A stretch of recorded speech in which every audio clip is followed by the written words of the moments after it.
Hello students, आज हम पढ़ेंगे मैटर के बारे में, जो कि क्लास 9th का एनसीईआरटी बुक साइंस का फर्स्ट चैप्टर है।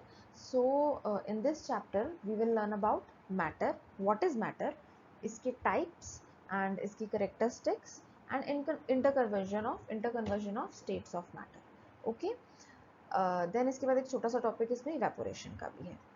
ओके तो बेटा, चैप्टर स्टार्ट करने से पहले सबसे पहले तो आपको ये बता दूं कि किसी भी चैप्टर को समझने के लिए उसकी टर्म्स का मतलब समझना बहुत ज़रूरी है। जो भी उसमें इंपॉर्टेंट टर्म्स हैं, अगर आप उसका मतलब समझ लेंगे तो चैप्टर आपको इजीली समझ आ जाएगा। ओके, तो इस वीडियो में हम ध्यान रखेंगे कि आपको टर्म्स का जो मतलब है वो बेसिक्स से बताएं, बहुत ईजी लैंग्वेज में बताएं, जिससे आपको ये चैप्टर समझने में प्रॉब्लम ना हो। Okay, so let's get started. So matter in our surroundings. So what exactly is matter? Matter है क्या? अपने आसपास हम जो भी चीज देखते हैं, that is matter. Okay, so what exactly is matter? Matter होता क्या है?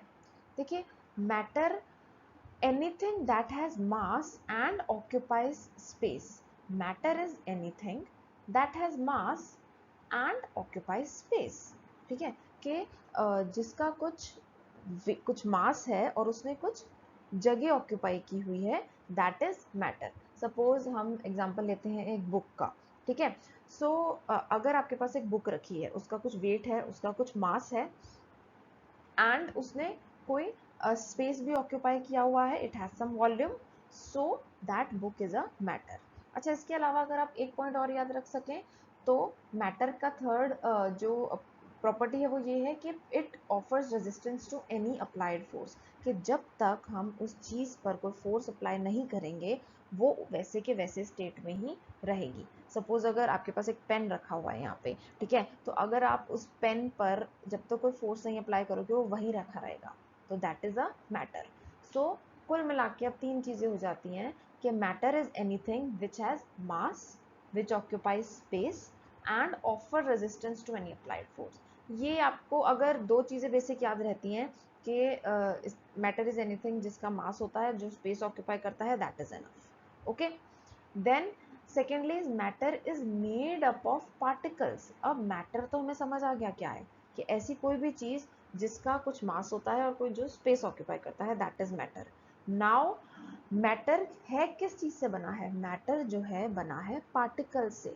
मैटर पार्टिकल से बना है जो कि बहुत छोटे होते हैं साइज में, which are very small in size and which can not be seen with naked eyes. Okay, so अब जानते हैं इन पार्टिकल्स के बारे में। अब करेक्टरिस्टिक्स क्या है पार्टिकल्स ऑफ मैटर की? पार्टिकल्स ऑफ मैटर की करेक्टरिस्टिक्स ये हैं दैट इसके तीन बेसिक करेक्टरिस्टिक्स हैं। First is particle of matter are in continuous motion, के जो मैटर के जो पार्टिकल्स हैं वो कंटिन्यूसली मूव कर रहे हैं। ठीक है, second, particles of matter have space between them.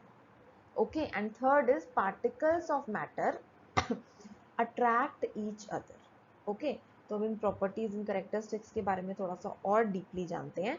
कि पहली थी particles of matter are continuously moving. कि मतलब कंटिन्यूसली मूविंग का मतलब क्या है कि पार्टिकल ऑफ मैटर जो है they are in continuous motion, और energy related to motion of the object या मोशन ऑफ द पार्टिकल होती है काइनेटिक एनर्जी। मतलब कि जो मैटर के पार्टिकल्स हैं, चाहे वो सॉलिड है, चाहे वो लिक्विड है, चाहे वो गैस है, वो पार्टिकल्स जो है उनके अंदर काइनेटिक एनर्जी है, दे पोजेस काइनेटिक एनर्जी, जिसकी वजह से वो कंटिन्यूस मोशन में है। ठीक है, और ये जो मोशन है ये मैक्सिमम होता है गैसेस में, फिर लिक्विड्स, और मिनिमम होता है सॉलिड्स में। जी हाँ, जो सॉलिड के पार्टिकल हैं, सपोज जैसे आप ये पेन देख लीजिए, भी सॉलिड है, ये भी पार्टिकल से बना हुआ है। ठीक है, अब वो जो पार्टिकल्स हैं वो मोशन में है, बट मुझे दिख नहीं रहे क्योंकि माइक्रोस्कोपिक लेवल पे है, मैक्रोस्कोपिक लेवल पे नहीं है। ठीक है, so particles of matter are continuously moving. And second characteristic is particles of matters have space between them. इनके बीच में कुछ ना कुछ स्पेस होता है। जैसे कि आप इस फोटो में देख रहे हैं, पिक्चर में, space between the particles of solids is minimum, then liquids में थोड़ा सा स्पेस होता है सॉलिड से ज़्यादा, और गैसेस में सबसे ज़्यादा स्पेस होता है, ठीक है। अब इसका भी रीज़न है, इसका रीज़न है third characteristics of particles of matter. Third characteristic क्या है? Particles of matter attract each other. जो मैटर के पार्टिकल्स हैं वो एक दूसरे को अट्रैक्ट करते हैं, ठीक है। फोर्स ऑफ अट्रैक्शन होता है उन पार्टिकल्स के बीच में, and this force of attraction is maximum in solid, then in liquids and minimum in gases. It is because of this reason that particles of solids are very tightly packed, then particles of liquids are little bit of loosely packed, and particles of gases are very loosely packed. They have minimum force of attraction between them. So these three are the characteristics of particles of matter. Okay, now we will study about the states of matter. Matter के basic 3 states हैं 9th class में जो आपको करने हैं, very easy, solid, liquid and gases, ठीक है। इनके एग्जांपल्स आप अपनी डेली लाइफ में देखते ही हैं। So what are the examples are, solids के जैसे ही आपको इमेज में दिख रहा है, table, that snow, cycle, apple, computer, tree. Then liquids are, examples of liquids are milk, then juice, soup, rain, water. These are the examples of liquids. Now examples of gases. Examples of gases is wind, air, fog, water vapor, steam. These are all the examples of gases. So there are 3 states of matter: solids, liquids and gases. Now we will study about the solid states of matter. So solid states of matter क्या है, जैसे आपको यहाँ examples दिख रहे हैं, आप उनको देख के प्रॉपर्टीज समझ सकते हैं, सॉलिड स्टेट कैरेक्टरिस्टिक समझ सकते हैं सॉलिड्स की। First is they have definite shape, उनकी शेप को आप चेंज नहीं कर सकते। They have definite boundaries, they all have, जो भी आप ये एग्जांपल देख रहे हैं, they all have definite boundaries. They are rigid, okay. Why they are rigid? Rigid क्यों है solids? Because their particles are very tightly packed, that is why solids are rigid. They are not compressible or incompressible, then they have some definite volume. Okay, अब ये characteristics हैं solids की। लेकिन बच्चों यहाँ देखिए हम कुछ exceptions भी देखते हैं solids में, जैसे कि rubber band is an exception. Rubber band को हम लिक्विड तो कहेंगे नहीं, ये गैशियस भी नहीं है, ये सॉलिड में आता है, लेकिन क्या है, अपनी शेप चेंज कर लेता है जब हम इस पर फोर्स अप्लाई करते हैं, है ना। तो ये वही है कि मैटर का जो मैंने आपको कैरेक्टरिस्टिक बताई थी, it has mass, it occupies space and it does not changes its shape जब तक कोई फोर्स ना अप्लाई किया जाए। तो किसी भी रबर बैंड पे जब तक हम फोर्स नहीं अप्लाई करते वो वैसा ही रहता है, जैसे ही हम फोर्स अप्लाई करते हैं वो स्ट्रेच हो जाता है, ठीक है। So that is an exceptional case of solid. Second, sponges can be compressed. Sponge अगर या फोम हो आपके पास कोई जिससे बर्तन हम लोग मांजते हैं, तो उस वो जो है that is an example of solid, but it can be compressed, ठीक है। बट सॉलिड्स तो नॉन कंप्रेसिबल है। इसका रीजन ये है कि उसके बीच में छोटे छोटे पोर्स होते हैं जिनके बीच में एयर चली जाती है। जब आप प्रेस करते हो तो वो एयर जो है रिलीज हो जाती है, शेप चेंज हो जाती है। जब आप प्रेशर रिलीज करते हो दोबारा से उनमें एयर फिल हो जाती है और उसकी जो शेप है वो दोबारा से अपना रीगेन कर लेता है। Next, salt and sugar take the shape of container in which they are placed. मतलब सॉल्ट्स और शुगर्स, देखिए अगर आप उसको किसी राउंड बॉटम फ्लास्क में डाल दो तो वो राउंड शेप ले लेगी। अगर आप उसको किसी सीधे बर्तन में डालते हो जो स्ट्रेट है नीचे से, तो वो वैसी शेप ले लेगी। अगर आप उसको राउंड बर्तन में डालते हो तो चीनी और नमक जो है वैसी शेप ले लेंगे। तो देखिए उसकी शेप ज़रूर बदल रही है, लेकिन जो क्रिस्टल है वो वैसा का वैसा है, वो सेम है। चीनी का या सॉल्ट का जो क्रिस्टल है वो सेम है। तो that this means they are solids. उनकी बेस शेप नहीं चेंज हुई है, क्योंकि वो छोटे हैं इसलिए हम उसको जैसे बर्तन में डाल रहे हैं वो वैसा उसका टोटल शेप आ रहा है। Okay, so this was about solid state of matter. Next, liquid state of matter. So liquid state of matter, they are fluids, means which flow, liquids flow. They are slightly compressible. Slightly compressible कैसे हो जाते हैं? जो चीज़ इतनी tight है उसको क्या compress करोगे, जो थोड़ी सी लूज है उसे कंप्रेस कर सकते हैं, है ना। उसके पार्टिकल्स लूज है लिक्विड के, इसलिए हम इसे कंप्रेस कर सकते हैं। Then they do not have any definite shape. ये तो आप इजीली वाटर से रिलेट कर सकते हैं कि वाटर की कोई डेफिनेट शेप नहीं होती, but they have definite volume. ठीक है, मतलब अगर आपके पास पानी है 1 लीटर, आपने उसे सीधे किसी सिलेंड्रिकल बर्तन में डाला, ठीक है, तो वो वैसी शेप ले लेगा। अगर आपने उसे स्क्वायर शेप के किसी डब्बे में डाला तो वो वैसी शेप ले लेगा, लेकिन उसकी वॉल्यूम तो 1 लीटर ही रहेगी, चेंज तो नहीं होगी। ठीक है, so they have definite volume but not any fixed shape. Now we will come to the gaseous state of matter.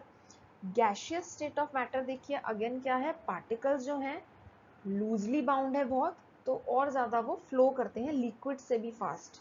They are highly incompressible, again particles loose है तो आप उन्हें कंप्रेस कर सकते हैं। ठीक है, and they have no definite boundaries, क्योंकि उनके बीच में फोर्स ऑफ अट्रैक्शन ही बहुत कम होता है, कोई बाउंड्रीज नहीं है, कोई पार्टिकल कहीं जा रहा है, एक पार्टिकल कहीं जा रहा है, कोई कहीं जा रहा है।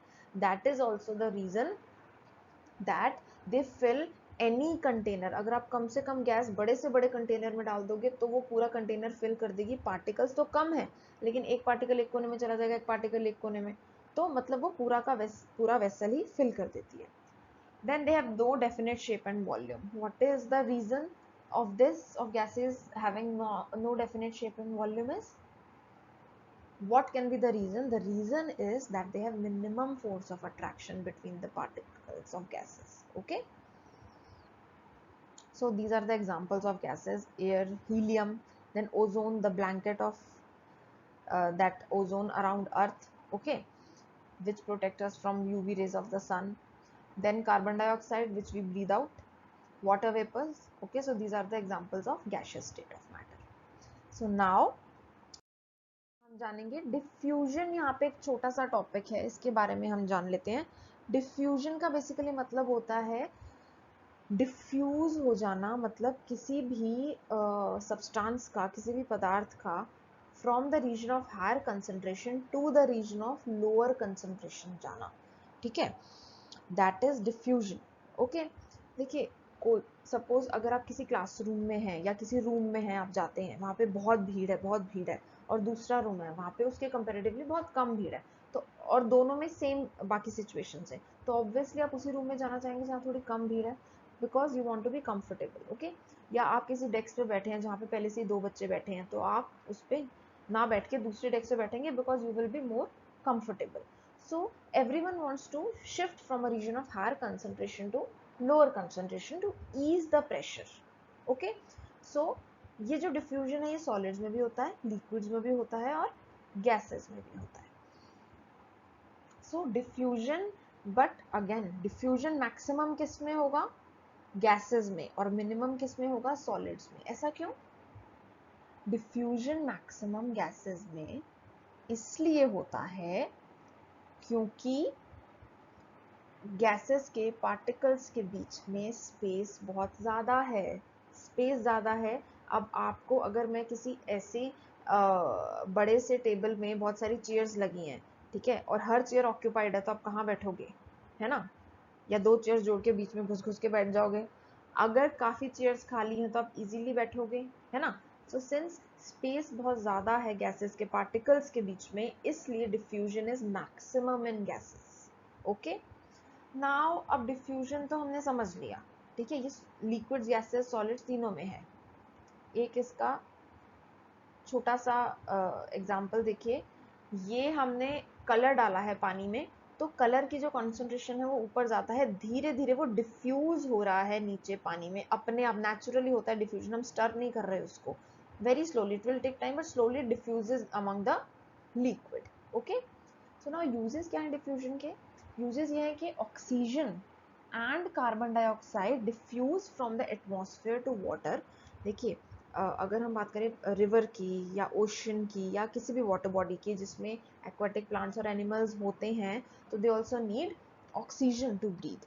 तो ऑक्सीजन की जो अमाउंट है पानी में वो कम है, ठीक है, तो और एज कम्पेयर टू एटमॉस्फेयर, तो एटमॉस्फेयर में ऑक्सीजन और कार्बन डाइऑक्साइड की कंसेंट्रेशन ज़्यादा है as compare to in water, तो ऑक्सीजन और कार्बन डाइऑक्साइड डिफ्यूज कर जाते हैं एटमॉस्फेयर से पानी में, ठीक है, and this helps aquatic plants and animals to survive. Okay, second, smell of perfume diffuses in air, कि अगर आप परफ्यूम छिड़कते हो तो वो डिफ्यूज, क्योंकि परफ्यूम की कंसेंट्रेशन परफ्यूम में ज़्यादा है, एयर में कम है, तो वो मिक्स हो जाता है, ठीक है। Exchange of gases in lungs, ये आप आगे अपने बायो के चैप्टर में पढ़ेंगे कि how does diffusion helps in exchange of gases. Then dipping tea bags in hot water. अगर कब टी बैग्स आते हैं ना, आपने कभी गरम एक पानी करो, एक कप गरम पानी उसमें टी बैग डालो तो वो डिफ्यूज होने लग जाती है T, that is diffusion, it happens on its own. Okay, so this was about diffusion. इसकी एप्लीकेशंस जो यूजेस हैं वो आपको आने चाहिए, इसकी डेफिनेशन आपको पता होनी चाहिए. ओके, कॉन्सेप्ट आपको पता होना चाहिए डिफ्यूजन का. So now we come to changes in state of matter. अब देखिए मैटर के जो तीन स्टेट हैं, सॉलिड, लिक्विड, गैसेस, ये तीनों आपस में इंटरकन्वर्टेबल हैं, चेंज हो जाते हैं. बट कैसे? दो चीज़ों से, change in temperature, change in pressure. दो चीज़ें ज़रूरी हैं, टेम्परेचर एंड प्रेशर. इसके बारे में अब हम समझेंगे. टेम्परेचर का क्या इफेक्ट हो सकता है स्टेट ऑफ मैटर में? टेम्परेचर का इफेक्ट हम 3 पॉइंट्स के थ्रू समझेंगे, that is melting point, boiling point and sublimation. Simple है, टेम्परेचर का इफेक्ट क्या होता है कि जब भी हम, आपने देखा होगा कि जब भी हम मेल्ट करते हैं, सपोज आपके पास आइस है, आप उसको मेल्ट करने पे रख दीजिए गैस जला के चूल्हे पे, तो जैसे जैसे टेम्परेचर बढ़ेगा आइस जो है मतलब पिघलती जाएगी. जैसे जैसे हम उसे हीट प्रोवाइड करेंगे, जैसे जैसे हम बर्फ़ को हीट प्रोवाइड करेंगे किसी बर्तन में रख के, वो पिघलती जाएगी. ठीक है, तो ये क्या हो रहा है? टेम्परेचर की वजह से चेंज इन स्टेट हो रहा है. ठीक है, अब जब वो पिघल जाएगी, पूरी लिक्विड बन जाएगी, उसके बाद फिर भी अगर हम हीट प्रोवाइड करते रहेंगे तो एक पॉइंट आएगा जब वो वेपर में कन्वर्ट होना शुरू हो जाएगा पानी. तो सॉलिड चेंज हुआ लिक्विड में, that is water. Solid which was ice change to liquid, that is water. Water फिर चेंज हुआ गैस में, which is a vapour state. ठीक है, सो बाय बॉइलिंग ऑल्सो. और तो मेल्टिंग से चेंज होता है, मतलब सॉलिड से लिक्विड में, बॉइलिंग से चेंज होता है लिक्विड से गैस में. थर्ड है सब्लिमेशन. सब्लिमेशन क्या है? जब कोई सॉलिड डायरेक्ट लिक्विड में चेंज हुए बिना गैस में चेंज हो जाए, दैट इज सब्लिमेशन. ठीक है, whenever a solid changes to gas, it is sublimation without passing through the liquid state. So sublimation के एग्जांपल्स हैं, कपूर सबके घर में होता है. ठीक है, नैफ्थलीन बॉल्स.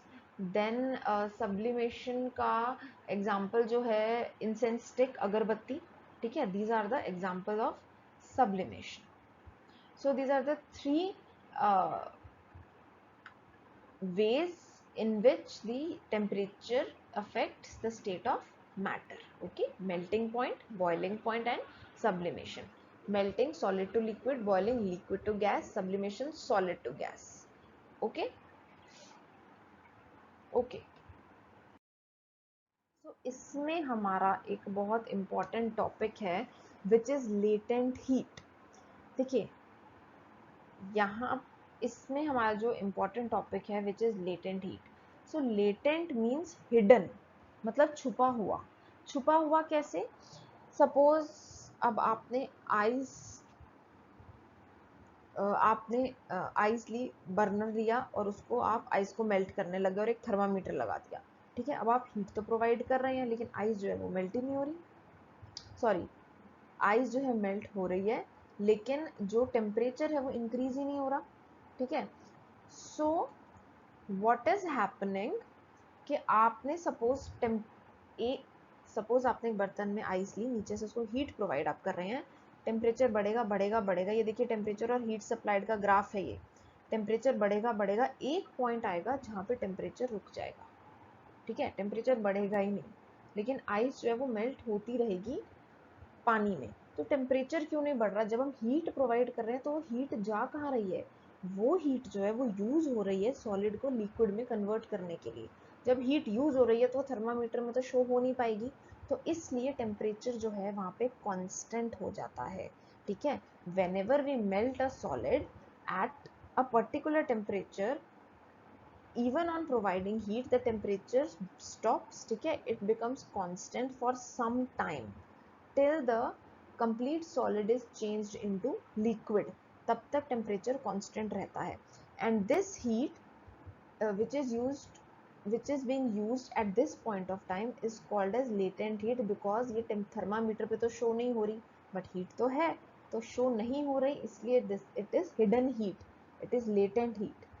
ओके, सो एक बार फिर समझ लीजिए, अगर हम किसी भी सॉलिड को मेल्ट करते हैं तो टेम्परेचर इंक्रीज होता है, एक पॉइंट पर जाकर टेम्परेचर रुक जाता है। वो तब तक रुका रहता है तब जब तक सारा सॉलिड आपका लिक्विड में नहीं चेंज हो जाता। ठीक है, ये जो आपका यहाँ पे जो कांस्टेंट टेम्परेचर दिखा रहे हैं, सो हीट तो नीचे से प्रोवाइड हो रही है बर्नर के थ्रू, पर टेम्परेचर नहीं बढ़ रहा, that is this is known as latent heat of fusion. Okay, fusion why, because solid is being fused into liquid. Again जब लिक्विड में बदल गया, फिर टेम्परेचर अगर हम उसे फिर से उबालते रहेंगे, हीट प्रोवाइड करते रहेंगे, टेम्परेचर बढ़ता रहेगा, एक पॉइंट आएगा जहाँ पे वो टेम्परेचर रुक जाएगा, हीट प्रोवाइड करते रहेंगे फिर भी टेम्परेचर कांस्टेंट रहेगा।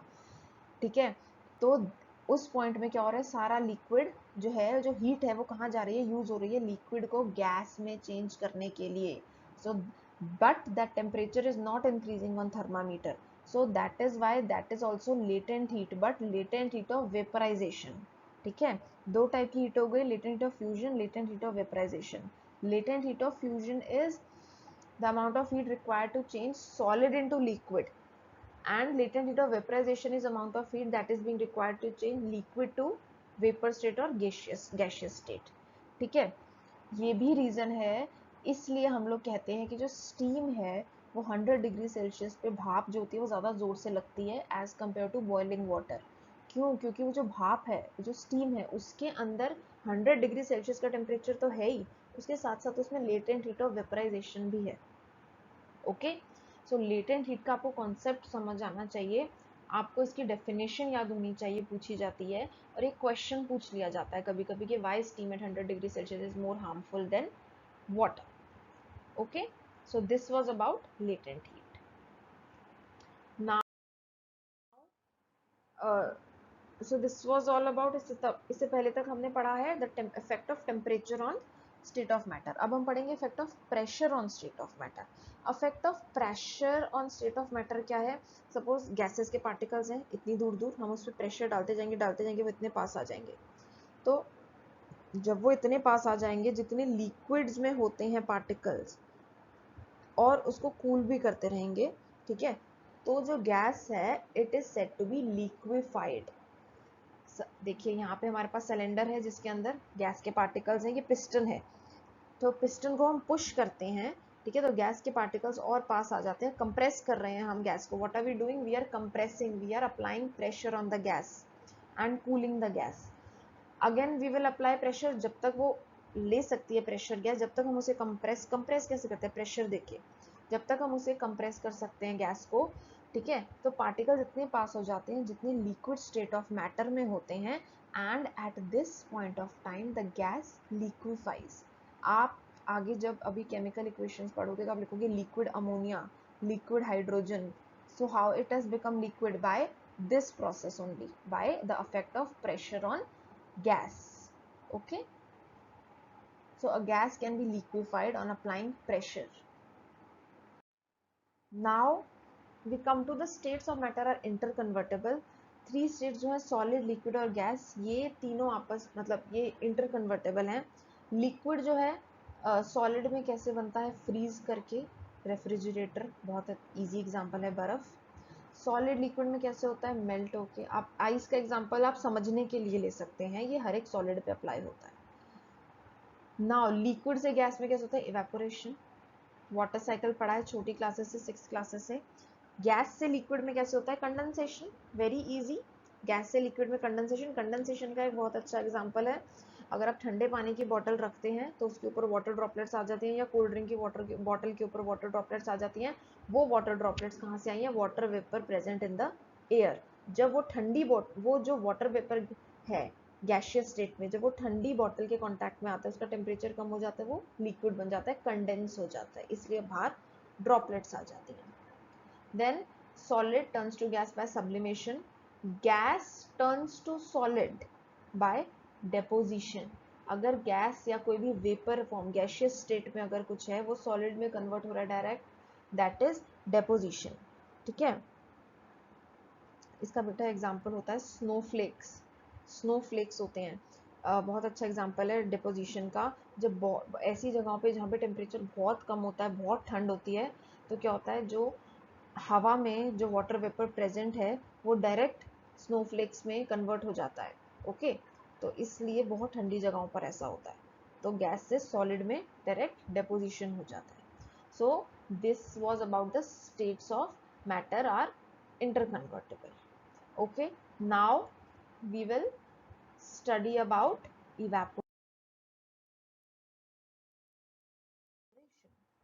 which is the last topic of this chapter. Now what is evaporation? Evaporation जो है डेली लाइफ में बहुत हमारे काम आता है। कपड़े सुखाते हैं हम बाहर, ठीक है, अब पोछा मारते हैं अपने घरों में, थोड़ी देर बाद वो सूख जाता है, हम डस्टिंग करते हैं, अगर वो सूख जाता है, अपने बाल धोते हैं, वो इवेपोरेट हो जाता है, पानी गीले होकर वो सूख, ठीक है, so that is evaporation. Evaporation क्या होता है? It is a phenomena at room temperature, जहाँ पे a liquid changes into its vapour below it's melting point, ठीक है, एट रूम टेम्परेचर। हम कोई हीट नहीं प्रोवाइड कर रहे उस लिक्विड को, वो अपने आप ठंडा हो रहा है, अपने आप इवेपोरेट हो रहा है। एंड देखिए यहाँ पर एक और बात आपको ध्यान में रखना जरूरी है कि इवेपोरेशन कॉजेज कूलिंग। इवेपोरेशन जो होती है it causes cooling. Okay, now cooling कैसे करता है इवेपोरेशन? कि सपोज कोई भी चीज़ इवेपोरेट हो रही है, इवेपोरेट होने के लिए एनर्जी तो चाहिए ना, सरफेस फिनोमेना है, तो वो एनर्जी उसी जगह से लेता है जहाँ से वो इवेपोरेट कर रहा है। हम प्रोवाइड तो कर नहीं रहे एनर्जी, अपने सराउंडिंग से, उसी जगह से वो एनर्जी लेता है, what ever liquid is being evaporated, and hence it causes cooling. Suppose जैसे अगर हम अपना मुंह धो के आते हैं और पंखे के नीचे बैठ जाएं तो ठंडा लगता है। ठंडक क्यों लगती है? क्योंकि पानी जो है वो इवेपोरेट हो रहा है, ठीक है, since water is being evaporated, so वो जो एनर्जी कहाँ से ले रहा है, वो हमारी स्किन के सरफेस से ही एनर्जी ले रहा है, तो जहाँ से वो हीट एनर्जी ले लेगा तो वहाँ पे कूलिंग इफेक्ट ही तो लगेगा। ओके, सो यहाँ पे एक बात और नोटिस कर लीजिए, इवेपोरेशन और बॉइलिंग के बीच में क्या डिफरेंस है। देखिए evaporation is a surface phenomena, ये सरफेस पे होता है। Boiling is the base phenomena, ये बॉटम से जाता है। जब भी आप बॉईल करते हो तो किसी चीज़ को, पानी को उबालते हो गैस पे, तो नीचे से बुलबुले उठते हैं। इवेपोरेशन सरफेस से ही इवेपोरेट हो रहा है। Okay, then evaporation room temperature पे है, बॉइलिंग में हमें हीट प्रोवाइड करनी पड़ती है। Okay, then what are the factors affecting evaporation? Evaporation affect करने वाले फैक्टर्स क्या हैं? 4 basic factors, expose surface area, temperature, humidity and wind. Expose surface area मतलब, इसका एग्जांपल आप लिख सकते हो, अगर आप कपड़े फोल्ड करके सुखाओगे तो जल्दी नहीं सूखेंगे, खुले करके सुखाओगे तो जल्दी सूखेंगे, ठीक है। अगर आप पानी किसी ग्लास में रखोगे वो तो जल्दी इवेपोरेट नहीं होगा, अगर प्लेट में रखोगे तो जल्दी इवेपोरेट होगा। या चाय जो होती है कप में देर से ठंडी होती है, प्लेट में उसे डाल दो, किसी खुले बर्तन में डाल दो तो जल्दी ठंडी हो जाती है, ठीक है, because the water vapour present there is evaporating, और वो चाय से ही ठंडक ले रहा है, गर्मी ले रहा है इवेपोरेट होने के लिए, इसलिए चाय ठंडी हो जाती है। देन टेम्परेचर, गर्मियों में कपड़े जल्दी सूखते हैं या पानी का जो इवेपोरेशन का प्रोसेस है वो ज़्यादा होता है, सर्दियों में ये कम होता है। तो टेम्परेचर कम होगा तो इवेपोरेशन का प्रोसेस कम होगा, टेम्परेचर ज़्यादा होगा तो इवेपोरेशन का प्रोसेस ज़्यादा होगा। ह्यूमिडिटी देखिए, रेनी डेज में, बारिश के दिनों में जो है कपड़े जल्दी नहीं सूखते, ठीक है, रेट ऑफ इवेपोरेशन कम होता है। अगर ह्यूमिडिटी कम होती है गर्मियों में जल्दी सूखते हैं। Okay, then again wind, wind अगर पंखा चल रहा हो, अगर आप उस कमरे में पोछा मारो तो वो जल्दी सूख जाता है, अगर पंखा ना चल रहा हो तो वो लेट से सूखता है। तो wind is again very simple factors, very easy to understand. Okay, so now we come to some applications of evaporation. So rate, okay, ये 4 फैक्टर्स है जिन पे rate of reaction, rate of evaporation हमारा affect करता है। Next is some examples of evaporation.